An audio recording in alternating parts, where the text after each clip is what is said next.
When I was a little kid, I used to see things that my family couldn't. I know this because they'd ask me, "Who are you talking to?" Or, "Who are you waving at?" My mom told me this started when they moved into a new house in New Orleans. The house was on Upper Line Street. I won't say the exact address because somebody probably lives there now, but it was a cute house, older, in a quiet neighborhood within walking distance to stores and the streetcar. My parents worked a lot then, leaving my grandma to watch me when I was too young to go to school. The house was a shotgun-style house, which is pretty common in New Orleans. That style of house is narrow and long, extending back long ways, with the rooms stacked on one side and a hallway down the other side of the house. The farthest back room was the kitchen, which opened to a small fenced backyard, where there was a metal swing set and a slide. My grandma lived with us for a short time while I was very young, just after my mom went back to work. She had tons of stories like the ones I'm about to tell you. Story 1. One day, when I was in my playpen in the front room and my grandma was watching TV, she said she heard me suddenly start laughing. She looked over and saw that I was standing, as best as I could at the time, reaching towards someone that seemed to be down the hallway, out of sight. My grandma was so surprised by this that she turned the TV down and called out, wondering if my mom or dad had come home early and come through the back gate. When nobody answered, she got up and walked towards the hallway. As she looked down the hall, I started crying and the TV suddenly started blaring. She came back to the living room and picked up the remote to turn the TV off. At that moment, I suddenly stopped crying. She said the whole incident was unsettling, especially because she never saw anyone, and I went back to laughing and pointing in the direction of the TV. Story 2. One day, when I was having lunch in my high chair, my grandma said I kept turning around to look behind me. The chair was against the wall and there was nothing behind me. She said after trying to turn for a few minutes that I started following something invisible around the high chair. She said it was like I was mesmerized, just watching some movement that only I could see. She said she pulled me from the high chair and took me to the kitchen to clean me up. She sat me on the counter as she wiped my face, and the kitchen screen door opened and closed on its own. Story 3. My grandma would put me down for a nap in the early afternoons, but leave the bedroom door open. This door was down the long hallway on the right side of the house. It was the second bedroom. She said she put the TV on quietly so as not to wake me up, and ended up falling asleep herself. A while later, she woke up to the sound of laughter again, but not my laughter. She said it sounded like an adult woman laughing. At first, she thought it was the TV, but when she was fully awake, realized it wasn't. The sound was coming from down the hallway. She quickly got up to investigate and saw that the bedroom door she had left open was now closed. She rushed down the hallway and opened the door. I was awake and the crib mobile was swinging. There was no way I could reach it. My grandmother said the experience creeped her out so horribly that day that she took me on a long walk until my parents got home. Story 4. In case you're wondering if my grandma was imagining things, there was another experience that my dad told me about. He and I were in the yard. It was late afternoon, so it must have been a weekend. The storm was threatening, and we had just a few more minutes until the sky opened up. It rains pretty much every day in New Orleans in the summer, so this was nothing out of the ordinary. My dad was pushing me on the swing and ran inside for something. My parents had a rule that I wasn't allowed to climb the slide ladder unless an adult was in the backyard with me. My dad said he was inside just long enough to walk down the hallway to the living room and come back out. He found me on the top of the slide giggling like I was being tickled. He ran to the slides ladder and held me, worried I might fall off the back. He asked me how I had gotten up there, and apparently I told him, "The lady with the hat helped me."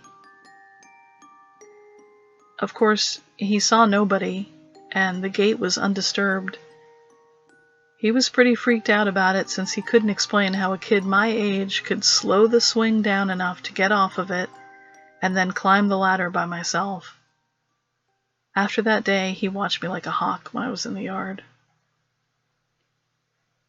Story 5. As a kid, I had a habit of making snacks out of Play-Doh for my family. I made little cookies or cakes for them and would hand them out depending on their preferences. My mom loved chocolate, so I would make her a make-believe chocolate cookie, for example. One day, when my grandma and mom were home, I made my Play-Doh treats to share. I put them on a little Play-Doh plate and handed them out. There were 3 cakes on my plate, a brown one, a yellow one, and a red one. I gave the brown one to my chocolate-loving mom. Then I presented a yellow one to my grandma, since she loved yellow cake. Then there was just 1 cake left, the red one. My mom started pretending to eat hers, and I told her to wait. "Oh, do you want to eat yours first?" she asked me. I shook my head and walked to the couch. I set the red cake down on the coffee table and walked back to my mom. "Now everyone has one," I said. While they pretended to eat, they looked at the red cake on the table, and my mom asked me, "Aren't you going to eat yours?" "I don't have one," I said. "Well, what about the red one?" she asked. "It's not mine. I don't like raspberry." At this, she looked at me, puzzled. "Then why did you make a raspberry one?"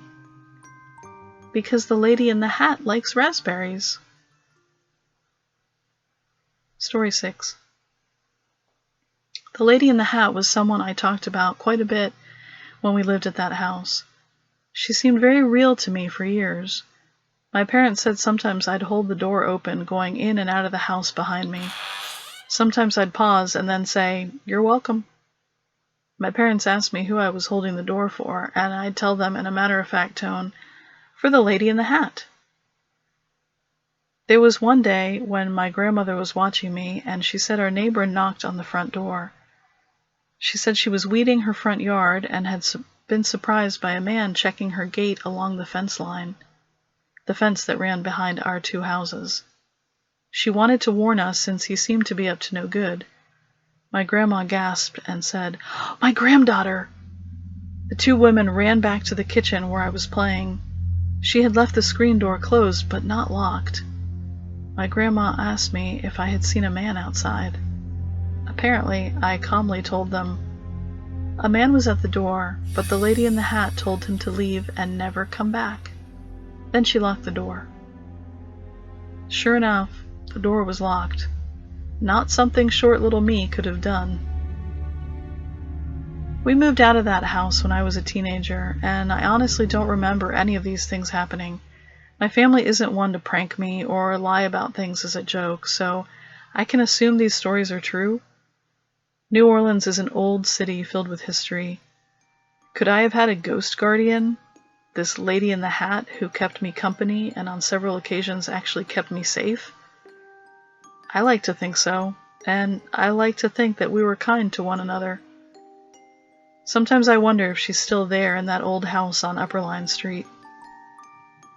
I don't see things anymore, but occasionally I can feel a shift in energy in a space. Maybe this is all that's left of my ability to sense things that others can't. Do we lose that ability to see things as we get older? Is this an experience that other kids have? I can't tell you for sure. If you enjoyed that story, I'm glad you found me. I tell creepy stories about scary encounters and paranormal events. If this is your thing too, stay, listen, and subscribe to Lady Grimm for more stories. It's okay to keep the lights on. Let me tell you another story. When my nephew Jason was 6 years old, my brother Dan and I took him camping for the first time. My brother loves the outdoors and wanted to share that love with Jason. Jason's mom had to work, so she couldn't come. My brother planned a fun camping weekend and picked me up early Friday morning, his truck already packed with gear. We drove about 3 hours to the Shasta Trinity National Forest, my brother's favorite national park. If you've never been there, it's absolutely stunning. Gorgeous views, great trails, really the perfect place to camp. It's also enormous. It's over 1 million acres big. My brother wanted to hike a bit before finding a campsite.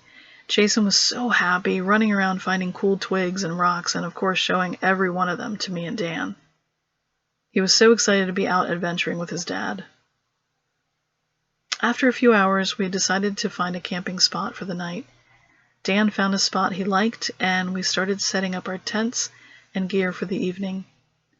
Jason spent time digging in the dirt, finding worms, and running over to show them to us. After a few minutes of setting things up, I looked around and didn't see Jason. I called for him, but he didn't answer. Dan started calling even louder, but there was still no answer. "He was right here," I told Dan. We started looking farther from the campsite, and about 10 minutes later, Dan sees Jason sitting on a large rock about 90 feet away. Jason turned and waved to us. "What you doing, buddy?" Dan tried to hide his worry, but I could read it all over his face. "I wanted to see." "See what, buddy?" "They said there was a deer." "Who did, bud?" "The big kids." Jason explained that there were some big kids, teenagers, who said there was a deer nearby and he should come look. He had then followed them away from our campsite. Dan looked over at me, over Jason's head. "Kids?" he mouthed. I shrugged. "Well, where did they go?" I asked. "Over there," he said, pointing to the edge of the woods. We were a little worried about kids running around the woods alone, so we walked to the edge of the tree line and looked around. That's when the smell hit us. The smell of rotting meat. Dan stopped us and took a few paces into the woods. He quickly came back out. We turned and went back to the campsite. Dan put his headphones on Jason so we could talk. Dan told me there was a big dead deer just inside the trees. "There's no way he could have gotten to that deer before we found him, so he didn't know it was there," Dan said. He asked me what I thought about these big kids. I told him I didn't know, but wondered where they were now. We decided to stay close to the campsite since it was too dark to find a new one. I got some wood and kindling to start a fire, and Jason asked if I was going to put a fire on them. "No, buddy, I'm going to light a fire with them." After a few hours, we had forgotten about the deer incident and were just about to go to bed when Jason looked up and waved into the darkness. Dan asked him what he was doing, and Jason said, "Saying hi to the big kids."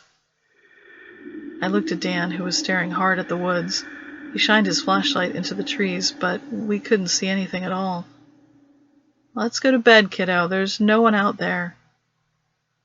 Dan put Jason to bed in his tent, and I started settling into mine. He popped his head into my tent and said, "If you hear anything, yell. You know I sleep too deep out here."